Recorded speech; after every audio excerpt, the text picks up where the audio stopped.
పక్క చూపులు చూసి పై చూపులు చూసి పార్టీ మారి వేరే పార్టీలోకి పోవడానికి నేను కడియం శ్రీహరిని కాదు. ప్రాణం ఉన్నంత వరకు గులాబీ జెండాను వదలను అన్న ఎమ్మెల్యే పల్లా రాజేశ్వర్ రెడ్డి.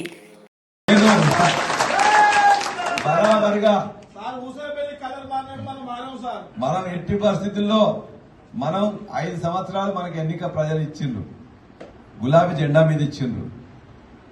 ఆ 5 సంవత్సరాలు కూడా అంటే మనకి ఇచ్చిన దాంట్లో ఏదైతే వాళ్ళు చేసిండ్రో దానికి కట్టుబడి అదే గులాబీ జెండాని పట్టుకొని ఉంటాం తప్ప ఇంకోటి ఎవడెంత మంది మారినా కూడా మనం చివరి ప్రాణం ఉన్నంత వరకు కూడా అలానే ఉంటాం. అది కూడా మొత్తం కూడా మీ అందరికి కూడా రిక్వెస్ట్ చేస్తున్నా, ఇవాళ 4 వస్తున్నాయి కొత్త పథకాలు. దానిలో మీరు